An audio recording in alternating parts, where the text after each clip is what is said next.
Mac, bring in that shovel, will you? Give it to the congressman here. Take a pose, Congressman. Let him have another one. All right, Mac. Congressman Hanson, this must be a very rewarding day for you. Yes, it is. It is indeed.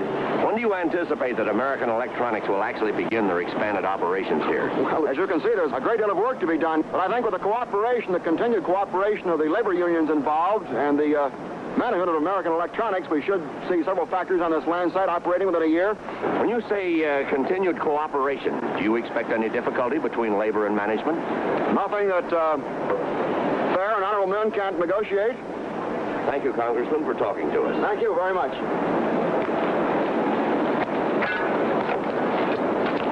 Miller? I felt like a damn fool out there, you know that? Now, I realize you could have gotten Cary Graham, but was it too much of a public relations job to get the president of American Electronics down here for the dedication of his own building? Mr. Warren promised me he'd make it. And you, Bo, what about your man? Fearless fighting leader of American labor, Walter McGill. Where's he? I wouldn't characterize Walt McGill as anyone's man, but he said he'd be here, too. The place used to be a garbage dump. Still smells kind of fishy to me. It's a plot, Charles, to embarrass you. You think I'm making something out of nothing? No, and I think there's probably some reasonably simple explanation. As you said, it's in the best interest of everyone, labor, management, and the community as a whole, to get this project rolling. When you were a caseworker, did your clients always act in their own best interest or because of their egos and neuroses? Well, I think I better stay here in town and find out what's going on. You go on down to Washington alone. I'll catch up with you later on. Now, you've done more than a few favors for McGill in the past. I wouldn't exactly call them favors. You wrote a series of articles about him. He came up smelling like a rose. Well, I'm sure he considers you a friend, and I think the feeling is mutual. Fair enough. And now I appoint you a committee of one to find out what's eating him. I've cut too much red tape on this project. Let's delay anymore. Mr. Congressman, just one more shot, please. All right? Thank you. Good.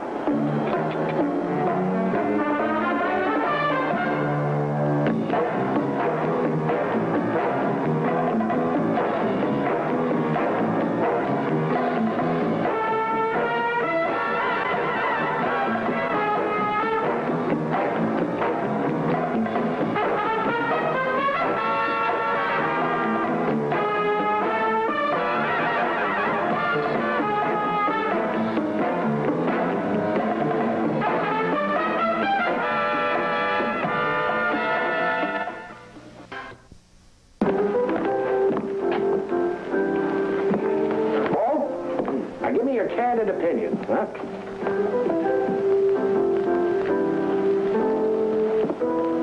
It's even better than last time.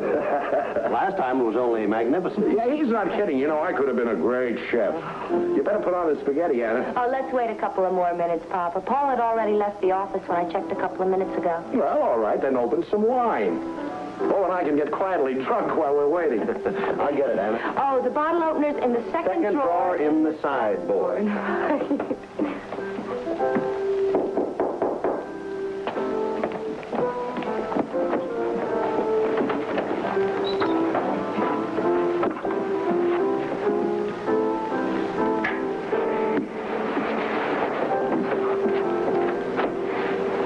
Spaghetti again. I heard that. What's wrong with spaghetti? I'll let you know after I've tried some. Oh, Paul. You still won't have an opinion. You know, Paul's the kind of a guy that won't admit it's raining until he's taken a poll. Well, maybe that's why he's a good negotiator. Uh-oh. He's fishing, Paul. That's right. I didn't invite myself here just for spaghetti and meatballs, you know. You know, you used to come here just for friendship and a good meal. Since you got into politics and started writing speeches for that congressman, you've become devious, Paul. Oh, not a bit. I just thought it could wait till after dinner. So. Is the congressman concerned about the progress of the contract negotiation? These things take time, you know. The congressman is miffed because I didn't show up at the dedication ceremonies. I understand Mr. Warren didn't show up either. Or is the congressman just miffed at labor leaders? Okay, Bo, I told you I'd be there, but I suddenly got tied up. When did you start being devious, Walt? You had no intention of showing up. You think I lied to you? I think when you thought about it, you came up with a two-bit piece of psychology. If Warren appeared while you stayed away, it might make him think that you were less eager to sign a contract than he is. When I declare psychological warfare, I'll check it out with you first, Bo. Now, better yet, Walt, why not quit playing games? What? That isn't fair to the image of the tough-minded but forthright labor leader that I wrote about. Or are you trying to make a liar out of me, Walt? Well, looking at it from where you and the congressman are standing, I can understand your impatience. No, but working out a contract of this magnitude... I know how complicated it is. But we're getting there. In fact... It's all right, Paul. You can go ahead. We have no secrets from Bo.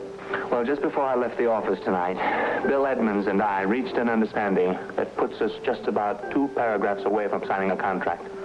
Oh, that's wonderful. Well, congratulations, Paul. Now, look, if I should happen to be talking with the congressman, is it all right if I tell him the news? Yeah, go ahead and tell him. And also tell him those 2 short paragraphs are what usually separates the men from the boys. Congratulations, Paul. Bo, come help me with the spaghetti, huh? Yeah.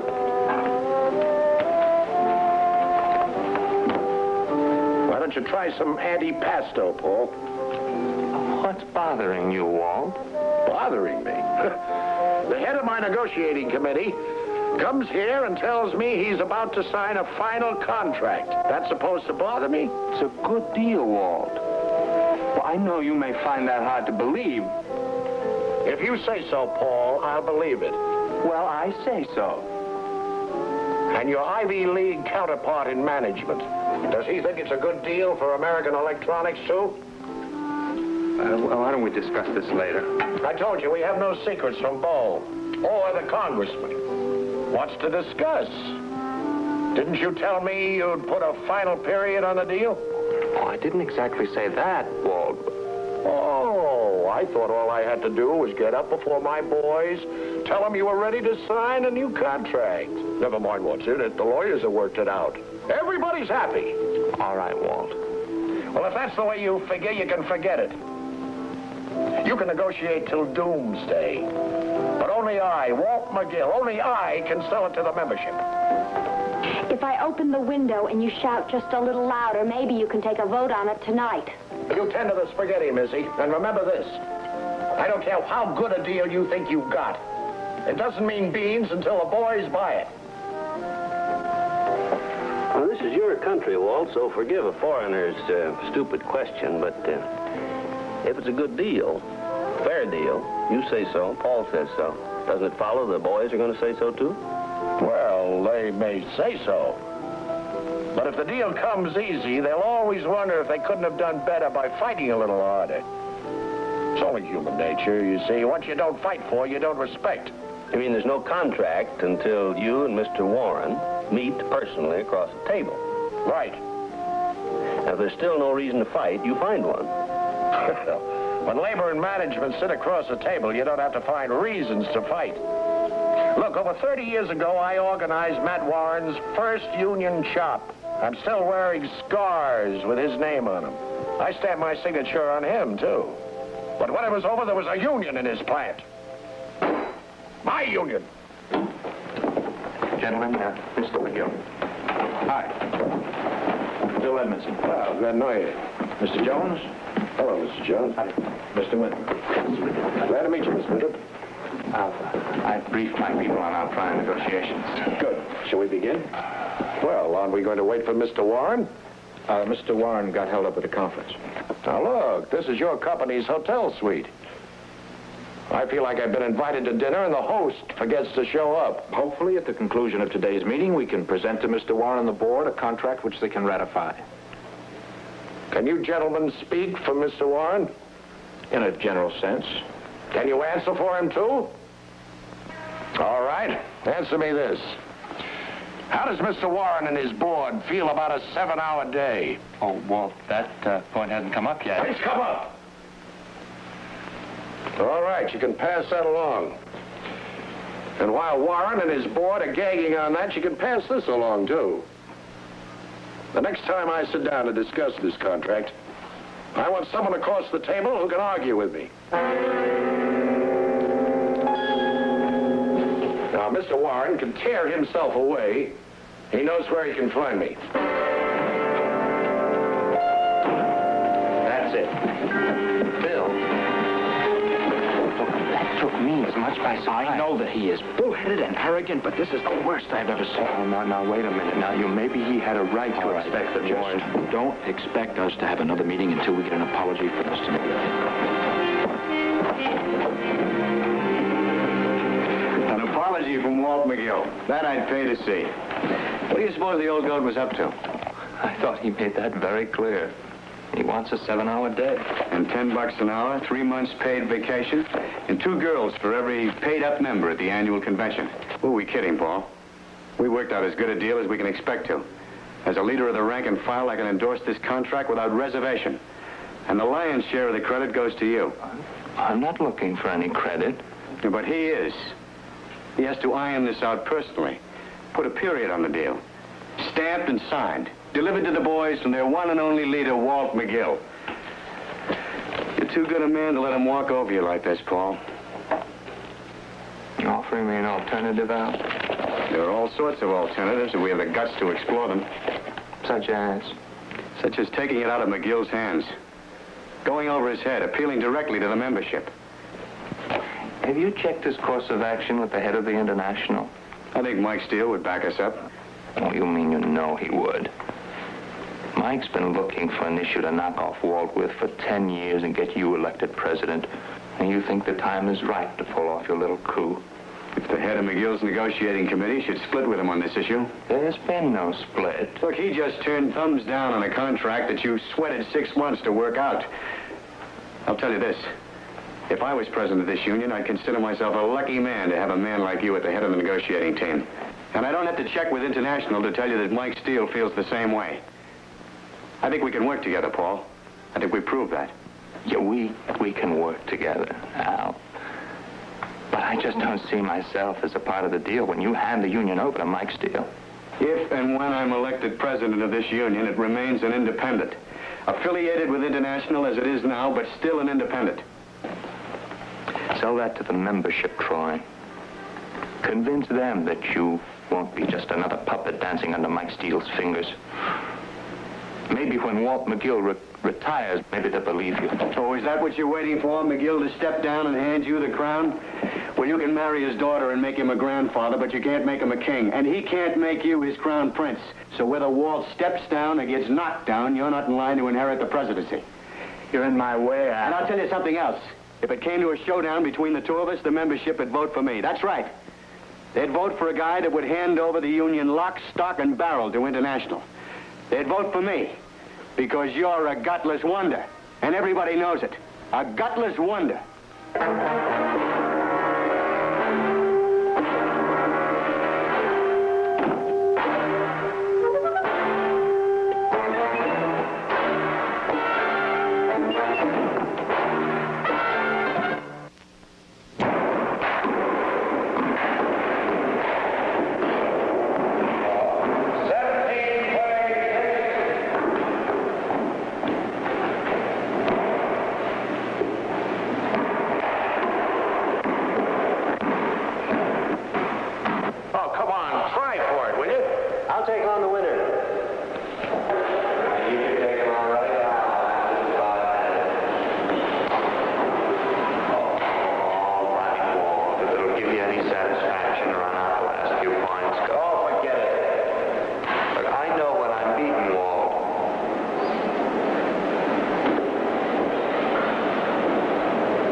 Look, I don't know about you, but I'm over 19. Give me 5 minutes to catch my breath, will you?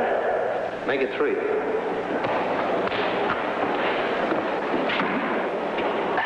Why don't we paste a picture of Mr. Warren up there, and you can really get it out of your system. I can't hurt Mr. Warren any more than he's hurting himself. Well, it's been a week since you laid down your ultimatum. That left him racked with pain, scarcely noticeable. Or has he been secretly trying to arrange a meeting with you? I haven't heard a word from him. But on the other hand, I haven't sat by waiting for the phone to ring. He's waited in vain. Obviously, he's in no rush to meet with you. Well, in case you haven't noticed, I'm not rushing any place either. Then why not let Paul pick up the negotiations where you dropped? No, I've got to handle this alone. Now, you can't handle anything until you meet with Mr. Warren. Well, that goes for Mr. Warren, too. Why don't you tell him? Well, I've never played handball with Mr. Warren. I've been invited to his house for spaghetti dinner. Or gained his friendship by writing what I modestly consider was a fair, objective, and on the whole, eminently favorable portrait. Oh, that was a long time ago. You were a freelance writer then. Now you're working for a congressman. I was a change in jobs, not in perspective. Oh. You asking me to do this as a personal favor? Look, Walt, I'll pay your car fare all the way to his office. When I'm ready to go, I'll walk to his office. I'll meet him halfway. Why would we play games? Halfway. Come on, sir.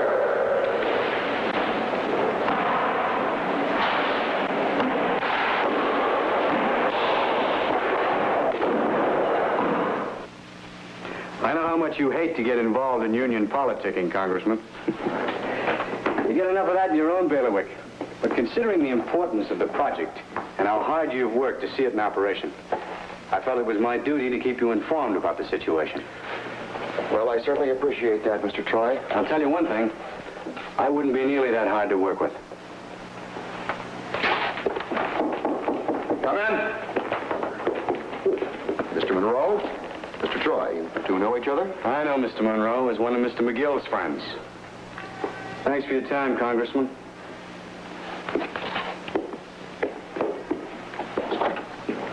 What did he want? Well, he thinks Walter McGill is going to hold out for a 7-hour day. And if that willful, stubborn old man does and blows this contract, he's in for a fight because that puts me out on a limb, a campaign limb, to see this project through, and I don't like that. End of speech, Mr. Congressman? End of speech, Mr. Monroe. Well, when I see Mr. McGill, I'll tell him. Right now, I have something to tell you, however. Mr. McGill is willing to meet Mr. Warren halfway, geographically and contractually. Oh, that's wonderful. That's great, Bo. Now, what about your willful, stubborn old man? Well, Mr. Warren and I use the same gym. Maybe it's about time we had a little workout together.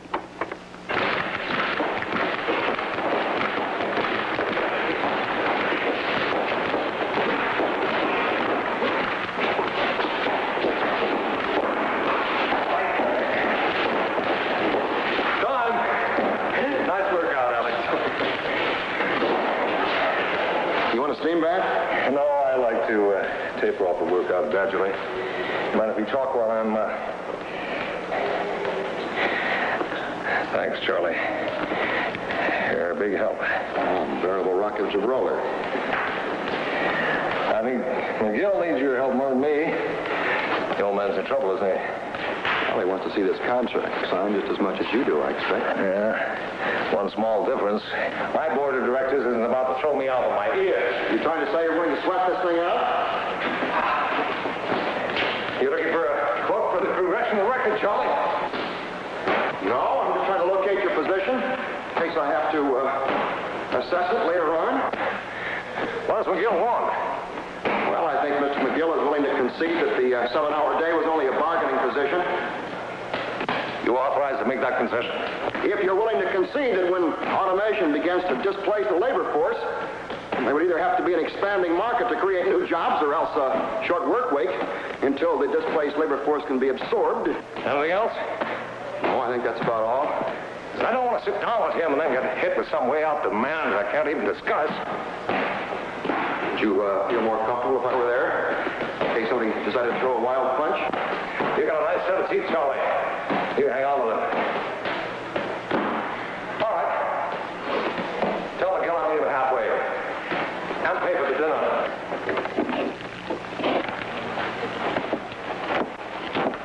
Well, how do you you like the shirt, Ann? Oh, Papa, you look wonderful. Yeah, that's pretty elegant, isn't it? You like it, Paul?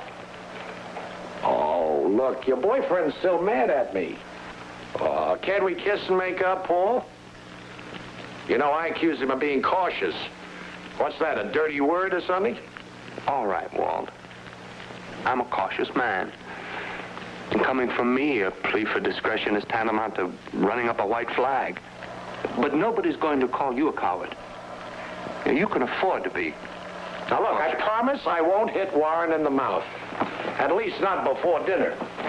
Monroe did a fine job by arranging that meeting for us. Now, look, Monroe has his own interest to serve on behalf of the congressman.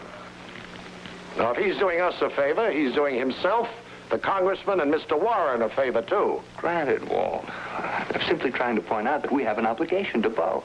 I'm not knocking Monroe's contribution. If he set up this meeting on my approval and on my offer.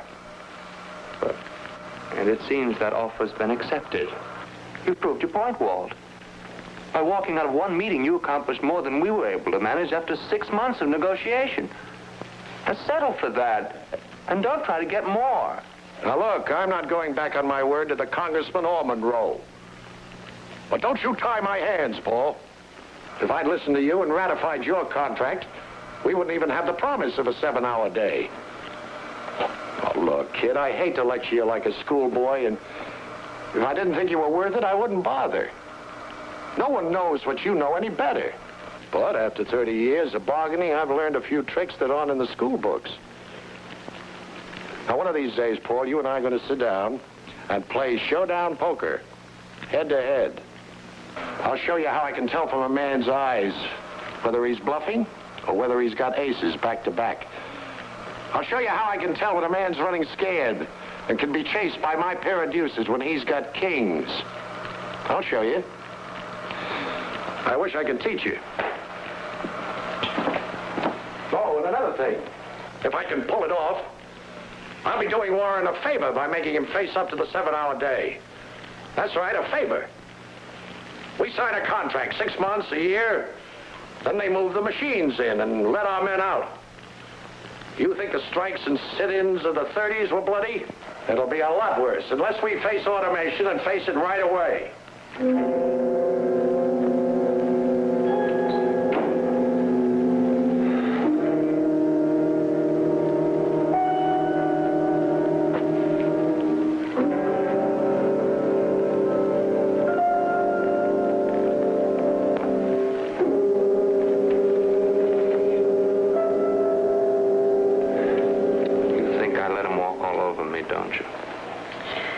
No, not really. Well, when I undress at night and see his footprints all over my chest, it looks that way to me, too. But that's not what's important, is it? I mean, what's important is that you're both fighting for the same things. So if he gets a little out of hand sometimes... Well, I can take that. I'm not so proud or foolish that I deny him his way of fighting. Well, let's face it, for 30 years, he's been pretty darn good at it. Well, maybe that's what bothers me. It's not 30 years ago. And he's no longer fighting the simple image of an ogre industrialist trying to keep a union out of his plant. Walt was bound to win that argument because his cause was inevitable. But this is much more complex. There's a public interest here. And maybe their interest is best served by a compromise between Warren's position and ours. My father understands that. Oh, yeah, up here. Like he says, when he gets Warren across the table, it's a poker game. I just hope he doesn't try to push his hand too hard. Well, I wouldn't bet you a dime that he doesn't come out of that dinner with a 7-hour day. Want to bet?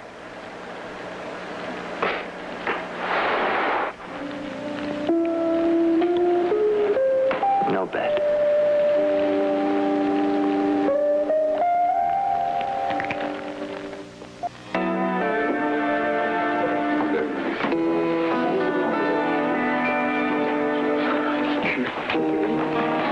What are you doing here?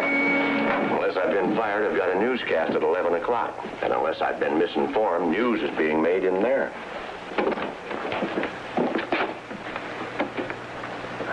How did you find out? Mr. Warren's PR man called this morning. Obviously, he called the AP, UP, and the New York Times. What's the problem, Mike? They are about to reach an agreement, aren't they? Well, now that Mr. Warren's invited the press to put it on the record, let's hope so. Perfect, George. Leave it. And compliment the chef on my behalf. Yeah, mine too. Compliment the chef. You know, Matt, the last time we ate together was in the automat. Oh, yeah. And that ended with half the police department trying to pry us apart. Oh, well, as I remember, they got there long after the fight was over. Yeah, perhaps so. After you hit me with that first sneak punch, I don't recall too much of what transpired. Hey, that was no sneak punch. That was an open-handed slap. You were beginning to scream like a hysterical woman. That's quite possible. Every dream and every penny I had was tied up in that plan. And you were trying to ruin me. Oh, yeah, sure. In those days, every time I tried to organize a plant, someone like you accused me of ruining him. You know, Matt, I'd have to take off my shoes to count the number of ruined industrialists who managed to survive my union, and then went on to compliment the chef in a fancy hotel suite. Yes, you had me over a barrel, Miguel. I had no choice then but to survive your union. But now the barrel's under your gut. How'd you feel, Walt? Well, aside from those 3 teeth, that punch of mine must have shaken something loose in your brain, Matt. Well, you've leased the land. You've already built your administration building. You need this contract more than I do. You think we can't pull up stakes and move someplace where the labor force is a little more tractable? Oh, if it's cheap labor you're after, you'd have built your plant somewhere else. When you decided to build here, you knew exactly what you were getting into. You knew who you'd have to deal with. And what's more, you knew the quantity and quality of the labor you needed and where you could find it. Yeah, so we're stuck with you. But only for 3 months. And we can wait that long. Somebody must have sold you a bum Ouija board, Matt. If you think my union will kick me out over one contract. One contract 10 times as large as any you've ever negotiated. Your membership's anxious to see that contract signed, aren't they, Walt? They want to see our plants in operation. They've been holding their breaths, waiting to shout aye when that contract's presented for ratification, as was. But that's not good enough for Walt McGill. Oh, no. Walt McGill has to stick it into Matt Warren just for old time's sake. There was a bargain made before we walked in here. Oh, yes. Congressman Hanson told me what you'd be prepared to accept. And you were prepared to accept it. That was after my meeting with Hanson and my board of directors. But now, after my meeting with you, I... And you... arbitrary and unreasonable demands. You set up this meeting. You mean you got me here just to tell me you'd cut off negotiations until my boys kicked me out? I got you here in the vain hope that you changed. Anyway, you can't complain about the dinner, can you, Walt? Why? That's right. Go ahead. Make my evening complete. Let me sit here and listen to you scream like a hysterical woman.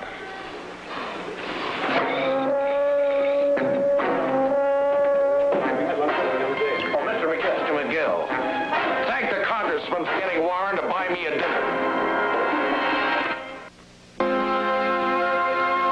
Charlie, sitting across the table from McGill is an experience you'll have to suffer through before I can convey to you the bull-headed arrogance of... Did you or did you not tell me you'd be willing to settle for a 7-hour day when automation began to cut into the labor force? Oh, I may have suggested. The hell you suggested? But I could and did make you no promises. You gave me your word. But when I went before my board of directors with the proposal... They turned you down, huh?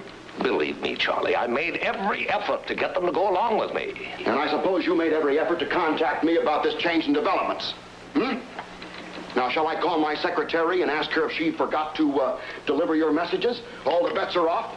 Cancel the dinner. I can't get my board of directors to go along with me. I left no message. In fact, you never even phoned me. Charlie, you've got to understand that in a deal of this magnitude and complication, there are bound to be some misunderstandings. Then let's start clearing a few of them up, shall we? I have been on that phone all morning with your board of directors. Do you know that? Now, it's my understanding they'd like to see this contract signed just as much as I would. Now, I think that clears up one little misunderstanding. I'd like to clear up something else.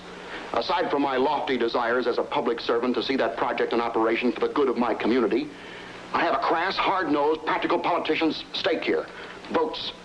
My constituents want to see your factories in operation on that land site within a year. Now, I had the feeling that you and your board of directors wanted the same thing. You came here for help in expediting the whole project. I gave you that help. I don't like feeling foolish and used for helping a company whose president cannot be trusted to keep his word. Now, I'm open to suggestion. Shall I call Mr. McGill and tell him that you're willing to be a little more reasonable about this? Look, I never really intended to break my word. You know, I'm not that kind of man. But when McGill began to... You see, some 30 years ago... At any rate, I just want you to know that I never meant to break... Well, yes, Charlie, I'd appreciate it if you'd phone him. All right, fine.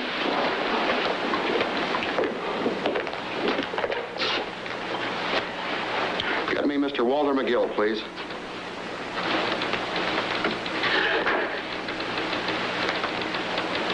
Well, this is Representative Hanson. Is Walter McGill in?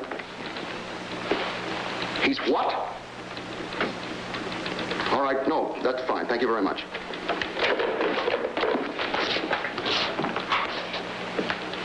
Is it true that your meeting with Mr. Warren actually broke up in a fight? No, there was no fight. Not this time. Just, shall we say, heated interchange? Yeah. Is there any possibility of another meeting with Mr. Warren? Well, that's up to Mr. Warren. You see, he broke off negotiation.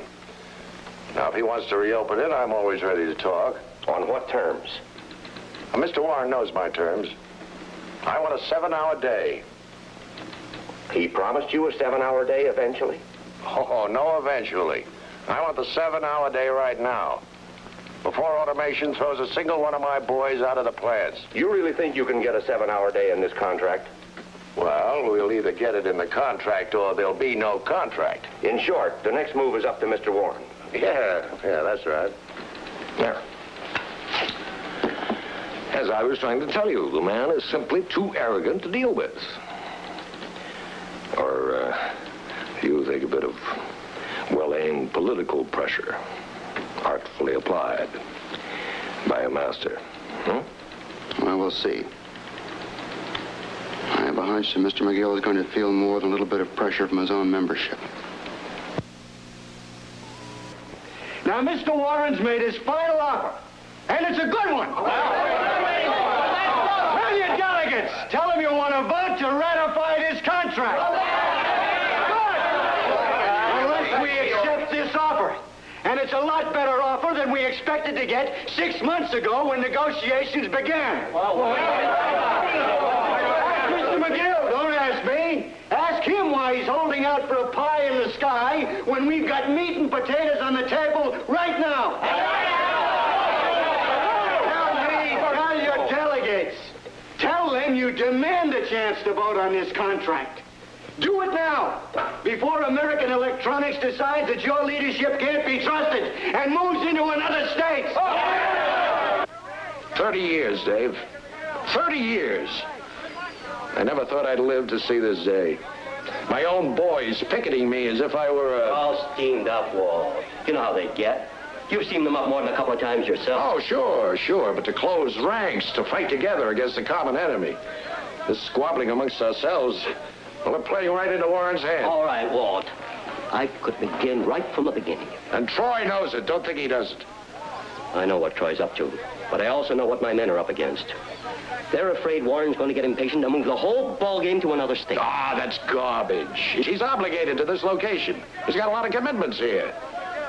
No, the most he can do is stall for a couple of months and hope the membership kicks me out.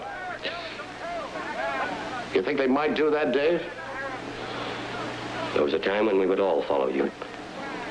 And now? I'm just the rank and file leader of one small local ward. But the men want you to call a meeting of the negotiating committee. They want to vote on that contract right now. They're convinced this is a final offer.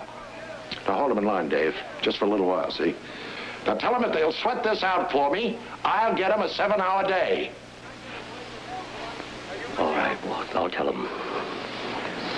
But I don't think they'll believe me. Walt, why not play it smart?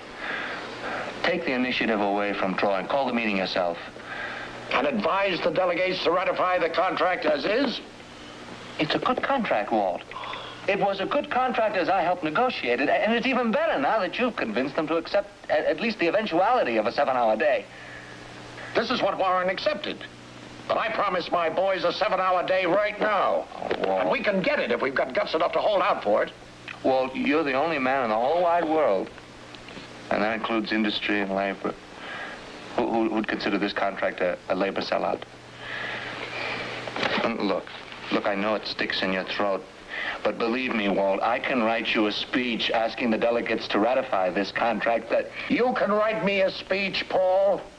That'll wind up with them standing on their chairs and cheering you, and rightly so. Well, you go ahead and write that speech, Paul. And when it's finished, you deliver it.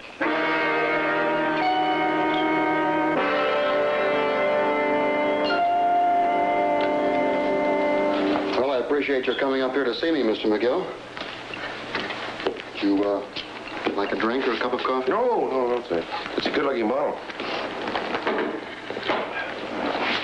You've been made a final offer. You realize that, don't you? Well, I realize that's what Mr. Warren would like me to believe, yes. It's a final offer. And one that I think is fair to both parties. And I believe the majority of your union feels the same way. We don't know that. Not till it comes up for a vote. I see. You're going to keep battling that 7-hour-a-day windmill until it blows you right out of office, huh? Well, it won't if I can hold the delegates in line.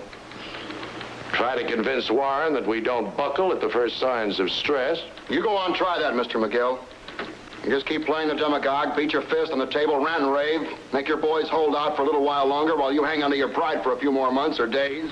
Is that what you think it boils down to, my pride? Can't you get it through your head that for 30 years I've been a leader? Now I'm supposed to go before my boys, back down on a promise, explain, apologize, beg them to forgive me because I shut off my mouth and asked for something I couldn't deliver? Oh, no, Mr. Congressman. Maybe you could do that. I'm sure Al Troy or Paul Jerome could do it. But not you. Not that 30-year proven fighting leader, Walter McGill. Oh, no, not you. You'd rather see your union turned over to Al Troy than go before your boys and admit with honesty and courage and humor that you shut your mouth off and now's the time to face up to things and take what you can get. What you should try and get through your head, Mr. McGill, is the fact that you're doing exactly what Al Troy wants you to do. You're going to go down with that ship you yourself scuttled. Oh, you talk awfully fast, Congressman. And out of both sides of your mouth at once. Now, you don't want to see me lose the union to Al Troy. But on the other hand, by being unrealistic, I'm a demagogue. Now, come on, Congressman, which side is up? As with most people who haven't used power, the side that's up depends on where you're standing. And where do you stand? Objectively, I have no choice. I have to stand with the people who put me into this office. And they want and need to see that contract signed. They want to see factories and stores and houses on that vacant land site. And I'm going to do everything I possibly can to make that happen. Now, that's objectively. Subjectively, personally, I'd hate to see that happen at the expense of a man who's given 30 years of his life to the labor movement. Those are good years. Years of tremendous accomplishment. I'd hate to see that man plowed under because he couldn't keep up with the times. Couldn't see an issue beyond the limited personal need of his own immediate vision. Fight and damn the consequences. That's marvelous. I'm more than a few years younger than you are, Mr. McGill. Basically, we're in the same business. Many, many times I've had to swallow my pride and take a lot less than I wanted at the risk of blowing the whole game. And the name of the game is compromise, huh? No. I'd say the name of the game is face the facts. If you don't call a meeting, Al Troy is going to get an injunction. Isn't that right? Yeah. Well, once he forces the issue and puts it up before the membership, you're bound to be embarrassed, even if you decided to vote to ratify the contract as it is. Now, maybe we can preclude that by having a little informal meeting of your negotiating committee here in my office. I think however you slice it, it's still going to be a tough hunk of meat to swallow. I understand that. You'd like to believe that you could resolve the issue with a show of guts and leadership. Just that I think it takes a lot more guts and leadership to pull yourself out of a hole without that clarion call to war.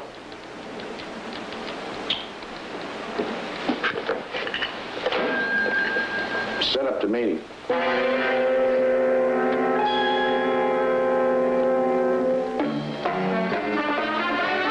I'm not here to try and tell you how to vote on this contract. Your leadership is much more persuasive than I could ever be. But it's no secret that I'm in favor of this project. I think it's a good deal. And as I've tried to make very clear, it is a final offer, a final offer. Well, that remains to be seen, doesn't it, Mr. Congressman? Whoa! We thought you ran out on us. That'll be the day. Sally, how's your kid? Oh, he got bar mitzvahed last week. No, why don't you tell a guy? Well, Pat, how's your wife? Beautiful as ever? Most beautiful grandmother in Brooklyn. Twins, no less. Well, congratulations. Thank you. How are you, boys? Walt, what's the lowdown on this contract? Well, that's what we're here to find out, Fred. Well, I don't know about the rest of these boys. My boys are sitting tight till we hear from the boss. All right, gentlemen. Thank you very much for your patience. If you'll excuse me, I have some work to do. Sure, Congressman. Well, why don't we get started? Yeah. Before we begin, gentlemen, I just want to thank you all for your expressions of confidence in the leadership. My good right arm here, Mr. Jerome, he's helped me compile some notes, which will show you graphically how our wage scale under the contract compares with the rest of the country. And we're in pretty good shape. I can tell you that. Now, as you know, a couple of weeks ago, we were offered a contract calling for, I'll read it to you. In the event that automation displaces any segment of the agreed-upon labor force, parity will be maintained. Why don't you let Mr. Jerome read that, Walt? He wrote it. Parity will be maintained by instituting a 7-hour day, 35-hour work week. Right now or sometime in the distant future? quiet, Troy. I'm just asking. Just asking. I was for the original contract, remember? And I'm for the contract we've been offered now, all the way. But Mr. McGill said he could do even better. Mr. McGill said, hold out. We'll get a 7-hour day right now. Can we, Walt? Well, since I made that statement, a lot of developments have changed the picture. Troy's asked you a direct question, Walt. I think we got a right to a direct answer. Walt, you said we should hold out for a 7-hour day right now. I know what I said. I know what I said. And when I saw my boys calling me a dictator. Is that what you think I am, gentlemen? A dictator? Well, let me tell you this. I'd rather be a dictator than take a deal when I know I can get some more. More than what you deserve. You've been told Matt Warren won't deal with me, huh? They're putting on the squeeze. Sure. Dump Walt McGill, and there won't be any contract to negotiate. Well, we've been squeezed before. You bet we were. And when we squeeze back, it's management that yells uncle. We're with you, Walt. Hold on for a 7-hour day. All right. Is it the voice of this negotiating committee that speaks for the membership? All right, let it be so noted. The members vote to reject the contract and await a new offer. Well, I tried anyway. That's it. All right, good. Mr. McGill's behest, the delegates have voted to reject the contract. This meeting has not been adjourned. Will you all please take your seats? We're going to hear the terms of the contract as offered and poll the delegates for their individual votes. I think you better take your seat, Mr. Troy. Apparently the meeting has not been adjourned.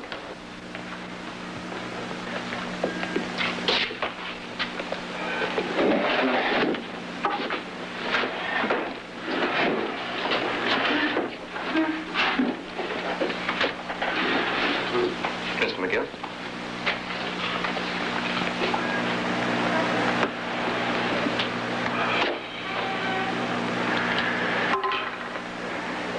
You've just been sold a bill of goods by the greatest salesman in the history of the labor movement. I mean that sincerely and with all respect. But this time, Mr. McGill had nothing to sell but hot air.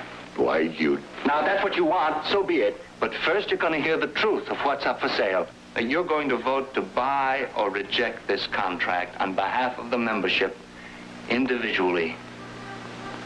Because if this contract is turned down, each and every one of you is going to share in the credit or blame, and there'll be no passing the buck to Mr. McGill. Because I personally intend to make it very clear that you voted with a full knowledge of all the facts, and that the head of Mr. McGill's negotiating committee has split with him over this contract.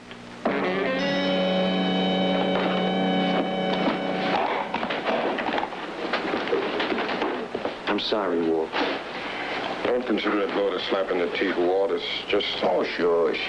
I was going to stick with you right up to the last minute, but when it was voted unanimous to accept, Oh, it's okay, Pat, okay. Say hello to the wife and kids, huh?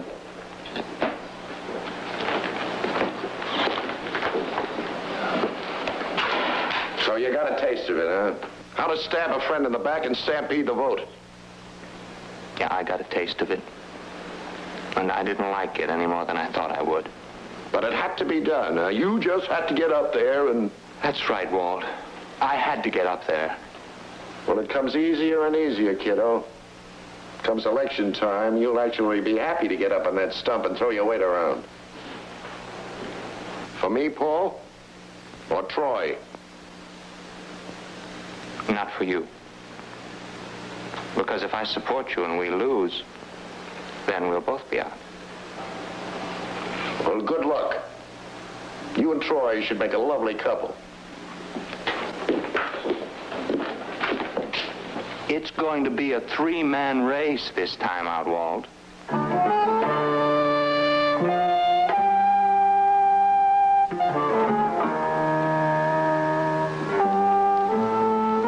You think you're ready for that? No. I don't think I have a choice.